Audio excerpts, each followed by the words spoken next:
Bom dia, Gabriel. Bom dia, Clara. Bom dia, professor. Bom dia, Tudo bem? professor. Tudo bem com vocês? Bom dia. Tudo e com o senhor? Tudo bem, graças a Deus. O pessoal chegando aqui. Bom dia, Isabelle. Bom dia, Lucas.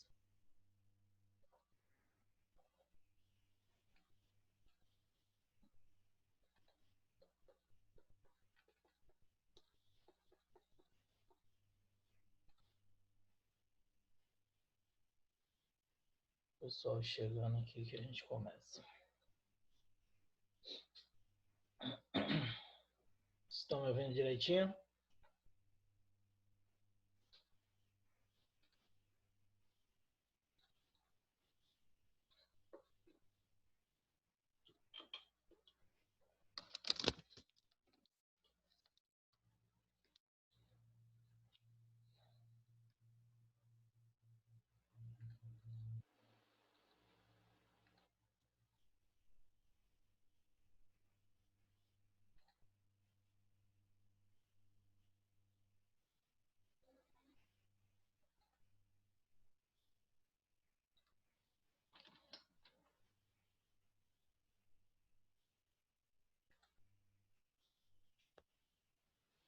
Bom dia, Guilherme. Bom dia, professor, tudo bem? Beleza.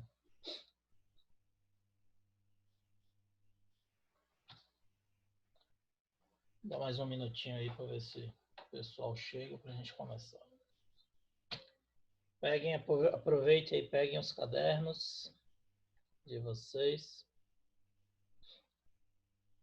Uma folha de papel só para fazer um rascunhozinho aí, tentar responder para a gente comentar nas questões. Aproveitar enquanto o pessoal chega, perguntar aqui para vocês. Como é que os outros professores estão fazendo essa análise dessas questões? Dessa forma, eles dão as questões na hora da aula e comenta, ou eles passam antes para vocês e depois comentam como Depende. é que está sendo? Tipo assim, algumas pessoas estão fazendo a revisão, né? E Hum, junto com a revisão, colocando questões de cada assunto, entendeu? hum, É, ou então tem uns que pegam a prova do Enem dos anos, né? Que mais uhum, caem e tal. E fazem também, colocam. E, e é isso. Fazem na hora da aula, comentando, ensinando a gente a fazer, entre Na aspas, hora né? da Porque aula, né? Mas vocês também isso, tentam fazer, né? mas também tem atividade, tem questões do Enem pra gente fazer pra casa, entendeu? Certo. Tipo, simulado pequeno. Uhum. Semana passada eu ia passar para vocês, só que vocês já tinham atividade avaliativa de física, fora as outras matérias eu achei melhor a Sim. gente fazer aqui, essas aqui. Mas essa semana a gente pode passar para vocês uma lista com mais questões do Enem para a gente comentar na outra semana, né? Como é que vocês estão de tempo aí para fazer? Tá tranquilo? Dá para fazer?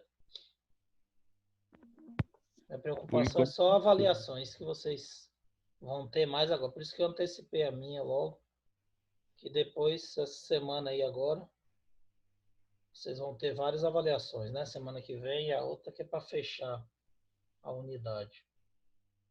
Aí eu tô, só minha preocupação é só essa. Mas a gente vai fazer assim. Hoje a gente vai comentar, a gente vai tentar fazer aqui algumas. Vocês vão tentar fazer algumas e eu vou comentar. E depois eu vou passar uma lista para vocês. E aí a gente programa uma data até um tempo maior para vocês responderem, para a gente poder comentar essas questões, para não ficar sobrecarregado. Se vocês estiverem mais tranquilos, aí a gente já marca para a próxima aula, para a próxima terça. Se tiver muita atividade para fazer, aí vocês me dão um alô que a gente joga para quinta, não sei. A gente vê. Vamos ver do jeito que ficar melhor aí para vocês. Bom, vamos lá. Meus queridos, é o seguinte, a gente vai fazer hoje só questões do Enem, tá? Então, separei aí várias questões do Enem. referente aos assuntos que são mais cobrados em física, tá? Esses são assuntos que a gente já viu, tá? Na realidade, vocês já viram conteúdo, basicamente todo o conteúdo do ensino médio, certo? De física. E aí, tem algumas questões específicas de conteúdos que a gente não revisou ainda, tá? Mas vocês já viram, então vocês têm condição de responder, como é o caso dessa primeira questão aí, tá?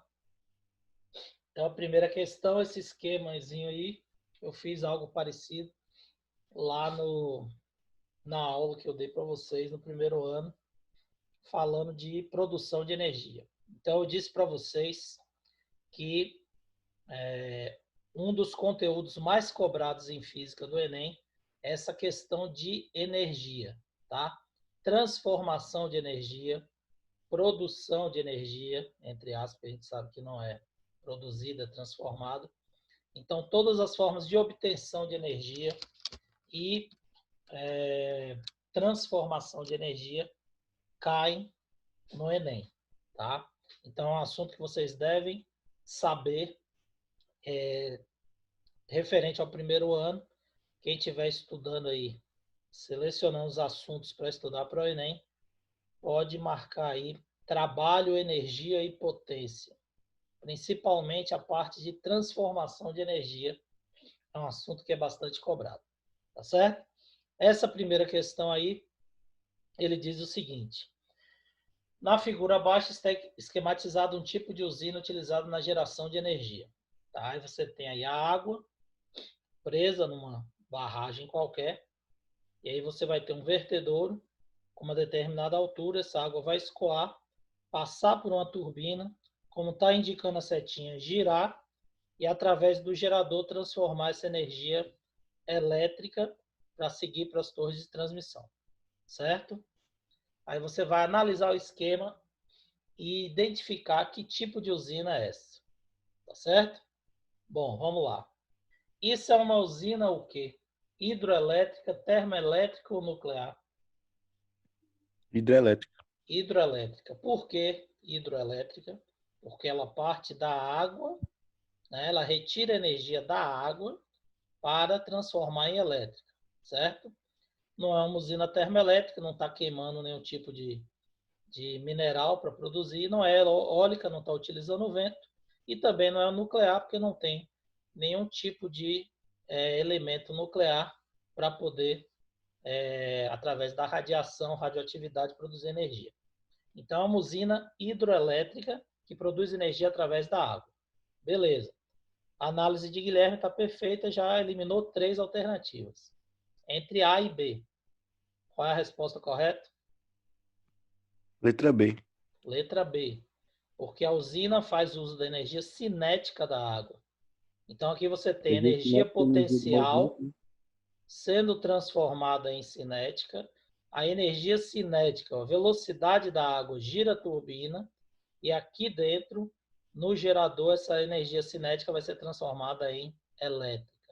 Certo? Ô, professor, Portanto, resposta correta, letra B, como o Guilherme falou. Pode falar. eu só não entendi em uma parte aqui, da letra A, a temperatura da turbina. Por que não seria exatamente?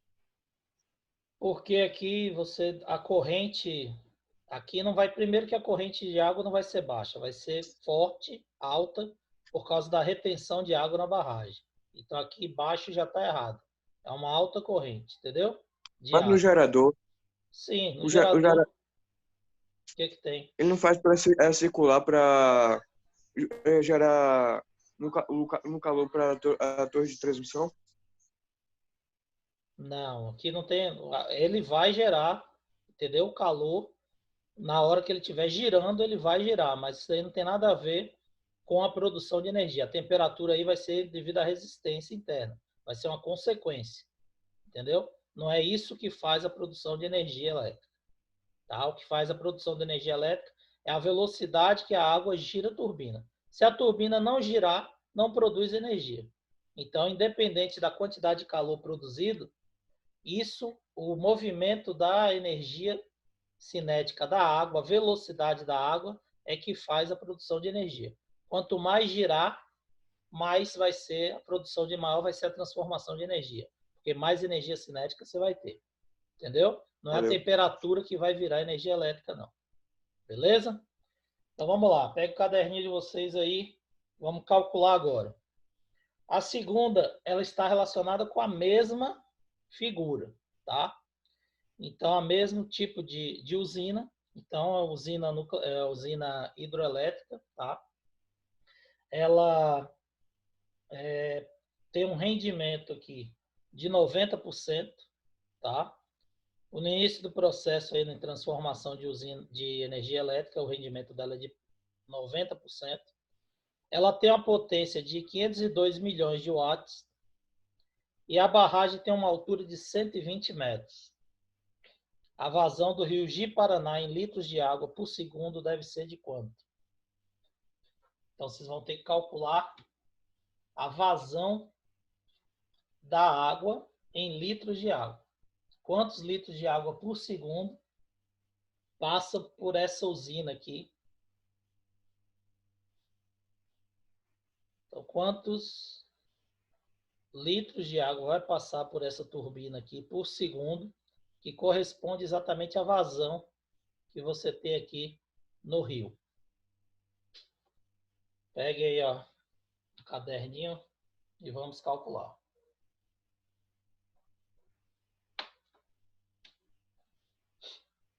Primeiro, trata-se de energia. Então, você tem potência, rendimento, tá? Potência útil, rendimento, e você tem a altura da barragem. Então, veja bem, vamos dar uma orientaçãozinha para vocês responderem e relembrarem. Nós estudamos rendimento, não estudamos? Quem é rendimento? Potência útil sobre potência total, certo? Bom, qual é a potência útil? A potência útil é a potência instalada da usina, 512 milhões de watts, tá? Então, ele já deu a potência que ela utiliza. E essa potência corresponde a 90%, certo? Então, você vai querer calcular a potência total. Qual vai ser a potência total dessa usina? Então, você vai usar a fórmula de rendimento. Rendimento é igual a potência útil sobre potência total, certo? Ele deu o rendimento, deu a potência útil, você vai achar outra, ok? E depois que você tiver a potência, como é que você vai calcular a vazão da quantidade de água que vai passar? A quantidade de água em litros, certo? Se você calcular a massa de água que passa para produzir essa potência, você vai conseguir determinar a quantidade de litros de água. Porque 1 quilo de água corresponde a 1 litro, certo? Então, o que você vai fazer? Depois que você calcular a potência, você sabe que potência é trabalho sobre tempo, ou energia sobre tempo, não é isso? Então, você vai usar a fórmula de energia, potência igual a energia sobre tempo para calcular essa vazão. Estão entendendo aí? Energia sobre o que, professor? Energia sobre tempo. Potência é igual a energia sobre tempo. Que tipo de Então, energia para vocês vão usar aí? Qual é a energia que você vai usar aí? Energia potencial gravitacional. Por que energia potencial gravitacional? Porque ele deu altura, ó. Se ele desse a velocidade da água, você podia usar energia cinética. E você tem o quê? Como o Guilherme falou lá, energia potencial sendo transformada em cinética e energia cinética sendo transformada em elétrica, certo? Então, o que vai acontecer? Se ele deu a altura que a água está caindo, você vai poder calcular a massa pela energia potencial gravitacional, MGH.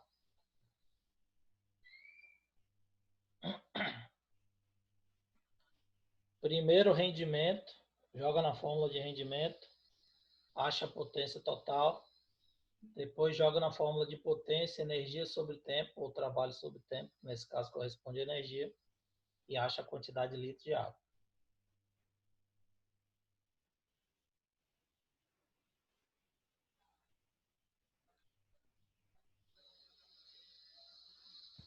Para a potência útil dela, a gente tem que tirar 90% de É 512 isso, milhões? isso. Não, joga na fórmula. Você não vai tirar 90% dela, porque ele já está dando, ó, a potência, Guilherme, ó, a potência instalada da usina, ou seja, a potência útil, é a que ela utiliza. É Ah, tá. 512 milhões. Você vai calcular total, certo? Ele deu rendimento, você vai Sim. calcular total. Quem é rendimento? Potência útil sobre total. Então vai ficar 0,9 é igual aos 512 milhões sobre a potência total. Então você vai ter que dividir. Se você tirasse os 90%, como você falou, você ia multiplicar 512 por 0,9. 512 milhões por 0,9, entendeu? Para calcular os 90%. Então, Sim. esse é um detalhe também importante, tá? Porque na pressa, a maioria raciocina assim: ah, vou tirar os 90% dos 512. Não é isso. Ele não deu a potência total, ele deu a potência útil. A total você vai calcular jogando na fórmula. Então você vai ter que dividir 512 milhões por 0,9. Certo? Essa primeira parte aqui eu já falei. Então você vai achar aí uma potência total de 569 milhões de watts.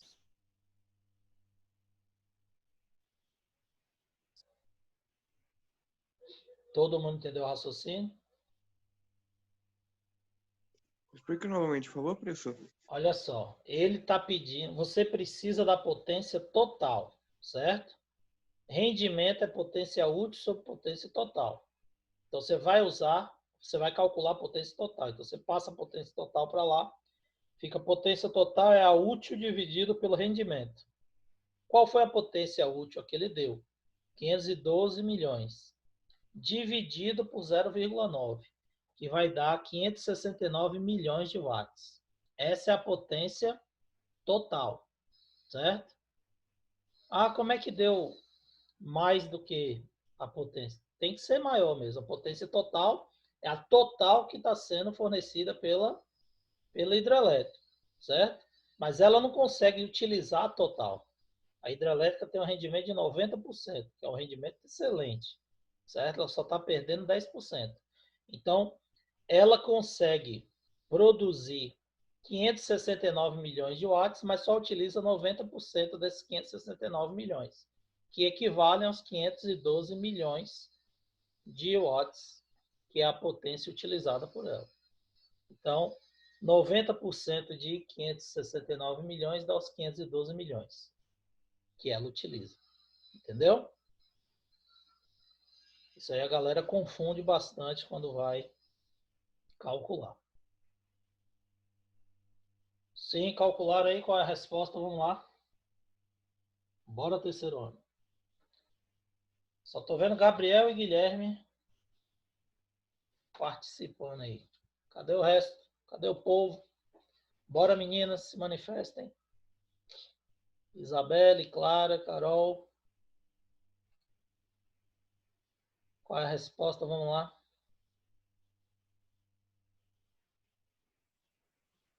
Dá só mais um minuto, professor, por favor. Vai, pode ficar. Pode terminar, tranquilo.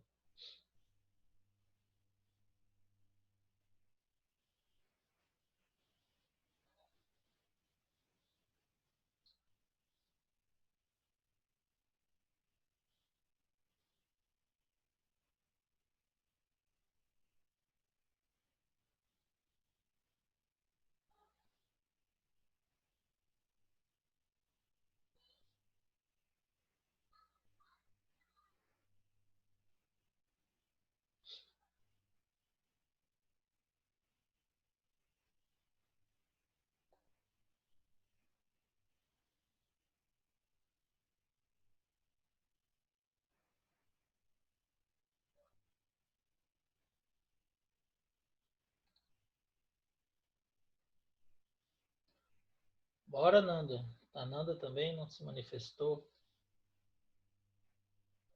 Nem a Nanda, nem Carol. Felipe, Hugo. Vamos lá. Ô, professor, aí passou o 9 para dividir, né? Isso. Isso mesmo. 512 vezes 10 a 8 dividido por 0,9. Daqui, 569 milhões. 5,69 vezes 10 oitavos. Pronto? Nem Guilherme? Chegou na resposta? Rapaz, depois que Não? você, tipo assim, você falou para usar depois a fórmula de potência, Potência aqui, ó. que é energia sobre Potência tempo. Quanto é seria a energia? energia o quê? Já falei lá em cima. Energia potencial gravitacional. Por quê? Porque ele deu a altura, ó. Se ele desse a velocidade que a água passava na turbina, você podia calcular mv ao quadrado sobre 2, certo? Mas ele deu a altura. Então você vai calcular em cima da energia potencial. Então vocês sabem que potência é trabalho sobre tempo e trabalho é energia, qualquer variação de energia. Então você podia usar aqui energia cinética, energia elétrica, energia potencial gravitacional, que são as envolvidas nesse processo aqui, ó. Potencial gravitacional, cinética e elétrica. Então qualquer forma de energia dividida pelo tempo nos daria a potência total. O que ele deu? Ele deu a potência total, né? Deu a potência útil, mas você já calculou a total, 569 milhões, é igual a mgh sobre T. E aí você vai calcular a vazão por segundo. Então você vai usar o tempo de 1 segundo. A gravidade é 10, a altura da usina ele deu da queda de água, 120 metros. Então vai ficar 569 milhões é igual a m vezes 10 vezes 120 dividido por 1. Então, 1.200 vezes m. A massa é o que eu quero descobrir. Então, 569 milhões dividido por 1.200. Isso vai me dar uma massa de 474.166 quilos de água por segundo.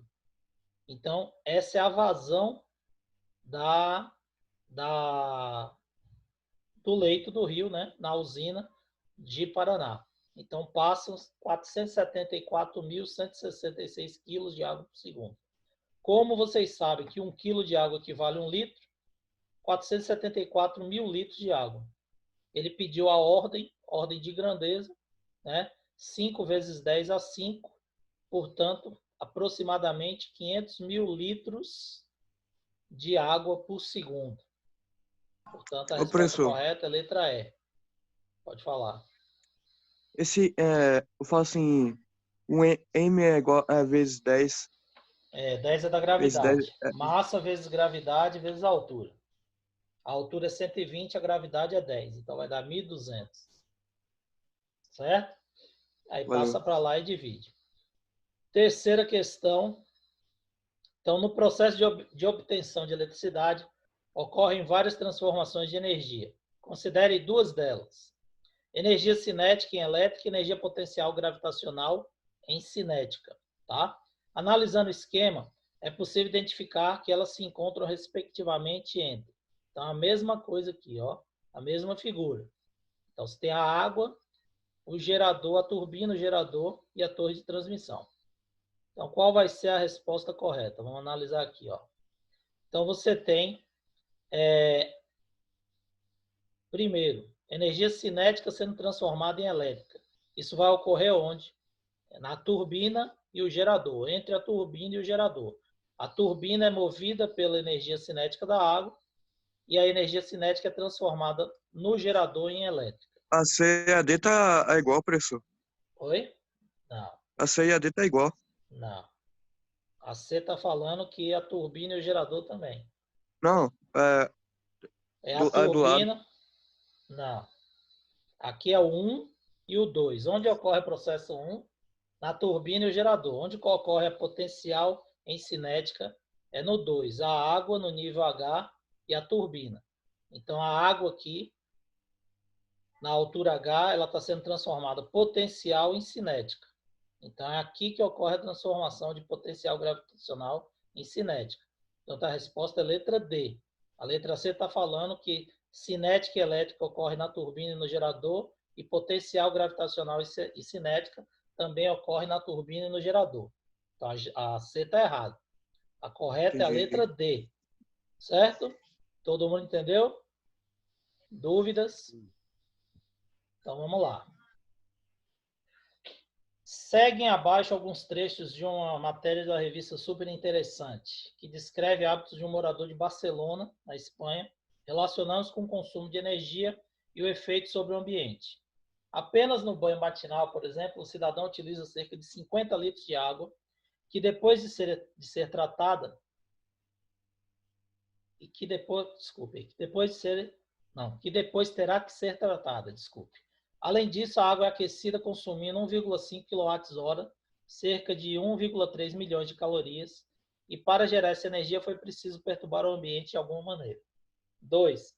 Na hora de ir para o banho, o percurso médio do morador de Barcelona mostra que o carro libera 90 gramas do venenoso monóxido de carbono e 25 gramas do óxido de nitrogênio.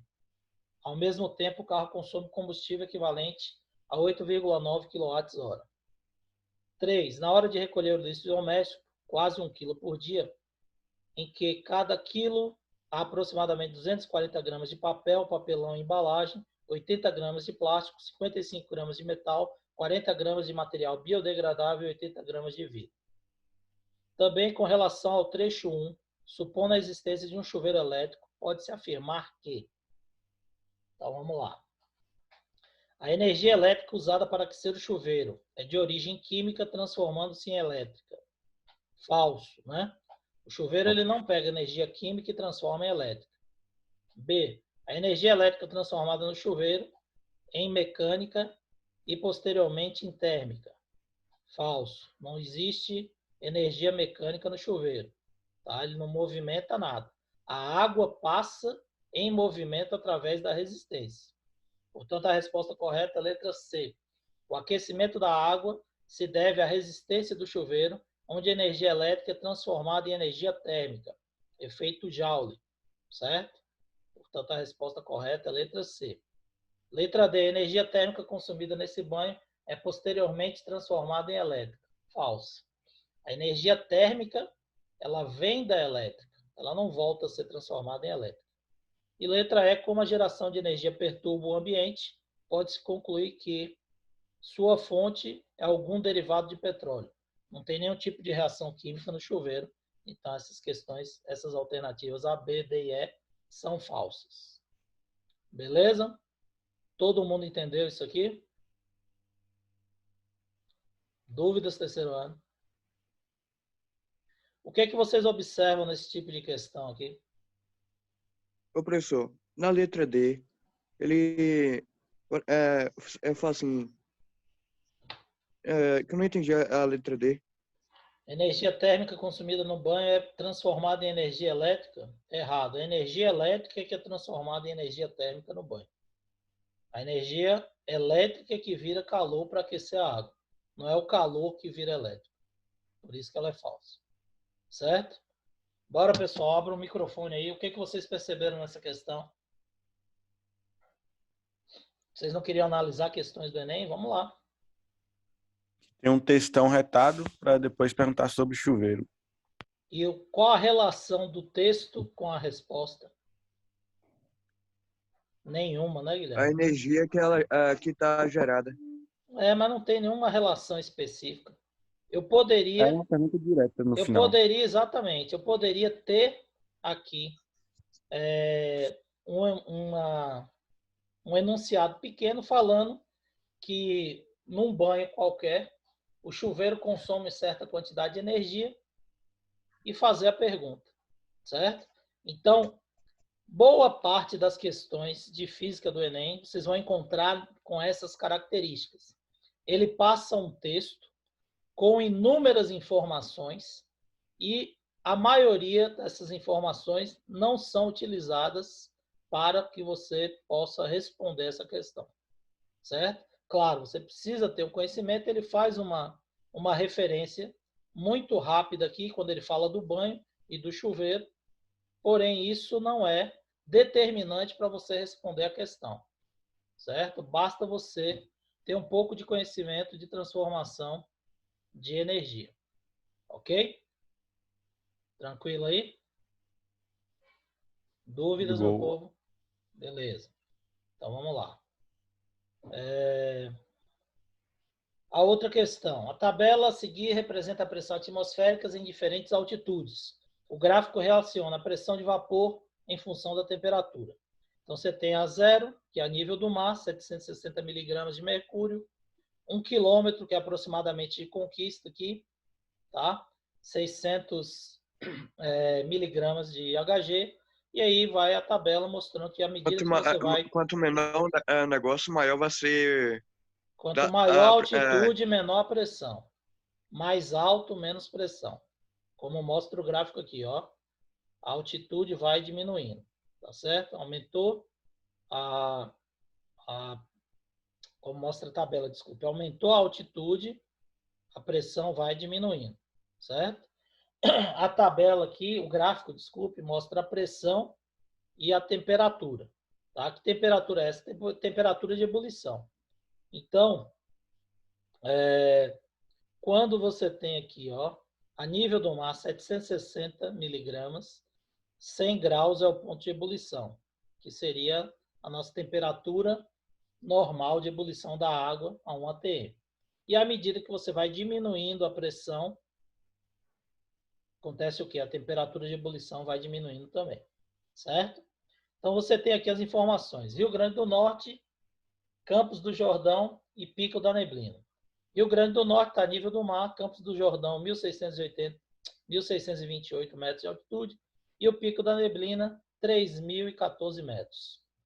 A temperatura de ebulição, ela vai ser o quê? Maior em Campos do Jordão? Não. Se Campos do Jordão tem uma altitude maior do que o nível do mar, a temperatura vai ser maior a nível do mar, em Natal. Ela vai ser menor em Natal? Não, acabei de falar que ela vai ser maior, que é onde você tem os 760 milímetros de Hg, 100 graus centígrados. Menor no Pico da Neblina? Sim. Por quê? Quanto maior a altitude, menor a temperatura de ebulição. Por quê? Porque diminui a pressão.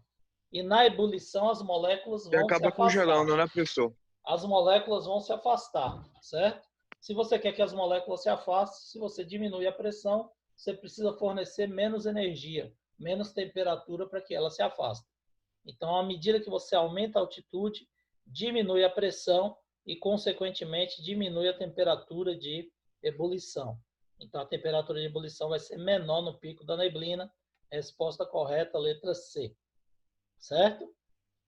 Vai ser diferente em Campos do Jordão e Natal por causa da altitude e depende da altitude, como já está dizendo no gráfico. Beleza? Professor, Fala, beleza. Gabriel. Essa é uma coisa, quanto menor, né, menor pressão, o resultado é que vai ocorrer um resfriamento na pessoa, né? Não, não é necessariamente o resfriamento, mas vai ocorrer um afastamento das moléculas, porque elas podem se afastar mais fácil, entendeu? Ela precisa de menos temperatura para se afastar, mas isso não significa que vai resfriar, não.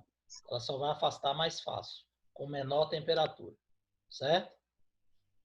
Bom, sexta, vamos lá. A gasolina é vendida por litro, mas em sua utilização como combustível, a massa é o que importa, tá? Então, a quantidade de matéria que tem no litro, depende da densidade. Um aumento de temperatura do ambiente leva a um aumento de volume da gasolina. Nós estudamos isso em dilatação de líquidos, né? Aqueceu, as moléculas se afastam, dilata, aumenta o volume. Para diminuir os efeitos práticos dessa variação, os tanques e os postos de gasolina são subterrâneos. Se os tanques não fossem subterrâneos, primeiro, você levaria vantagem a abastecer o carro na hora mais quente do dia, pois estaria comprando mais massa por litro de combustível. Segundo, abastecendo com temperatura mais baixa, você estaria comprando mais massa de combustível para cada litro. Terceiro, se a gasolina fosse vendida por quilograma em vez de litro, o problema comercial decorrente da dilatação da gasolina estaria resolvido? Qual vai ser a resposta correta? Então, vamos lá.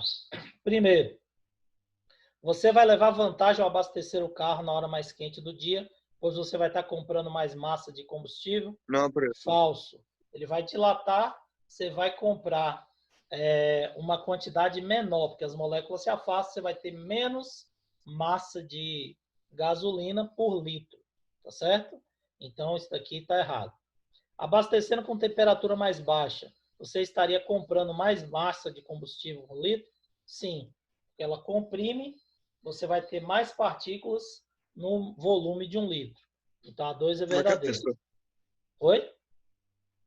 Não entendi. Por que mais baixa? Se comprime, as moléculas se aproximam. Então, você vai ter mais partícula, mais massa de gasolina por litro de gasolina. É o contrário da 1. Se a 1 é falsa, a 2 é verdadeira. E 3, se a gasolina fosse vendida por quilo ao invés de litro, o problema comercial estaria resolvido? Sim. Porque se você comprar por quilo, não importa se a gasolina dilatou ou comprimiu, a quantidade de quilo que você iria comprar seria a mesma. Beleza? Então, a resposta correta, a letra E, a 2 e 3 são corretas. Ok? Outra aí agora. O alumínio se funde a 666 graus centígrados e é obtido à custa de energia elétrica por eletrólise, transformação realizada a partir do óxido de alumínio a cerca de 1.000 graus centígrados. A produção brasileira de alumínio no ano de 1985 foi da ordem de 550 mil toneladas, tendo sido consumido cerca de 20 kWh de energia elétrica por quilograma de metal.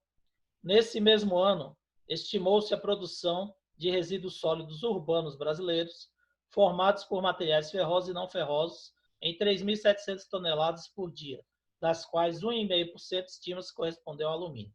Suponha que uma residência tenha objetos de alumínio em uso cuja massa total seja de 10 quilos, panelas, latas, janelas e etc. O consumo de energia elétrica mensal dessa residência é de 100 kWh. Sendo assim, na produção desses objetos, utilizou uma quantidade de energia elétrica que poderia abastecer essa residência por um período de quanto tempo? Então, como é que a gente vai fazer isso? Novamente, é uma questão típica do Enem. Um enunciado muito grande, com várias informações que você não vai utilizar. Então, para resolver essa questão, você vai usar uma regra de 3 simples. Né? Os dados 20 kWh de energia elétrica por quilograma de metal é só o que importa. Então, você sabe que a massa total de 10 quilos, consumo de energia elétrica nessa residência é de 100 kWh. Então, se você tem 20 kWh por quilo, e são 10 quilos de aparelho, de equipamentos, tá? De alumínio, 10 quilos vezes 20, você vai produzir quantos quilowatts-hora? 200 kWh para produzir esses 10 quilos de metal.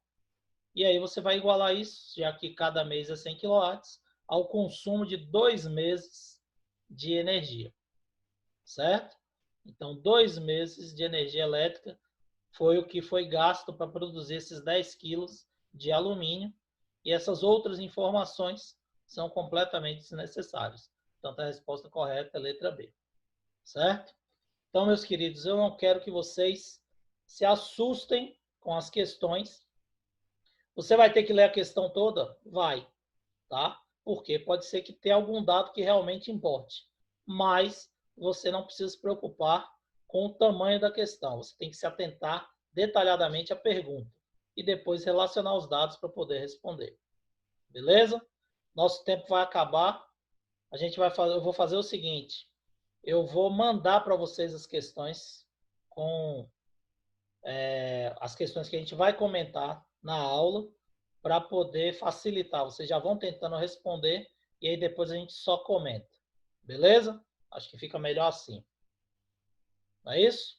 Tranquilo? Tranquilo. Então pronto. Eu vou mandar as questões para vocês tentam fazer e a gente comenta. Tá certo? Beleza. Galera, vai acabar aí nossa aula. Prazer estar Valeu, com professor. vocês.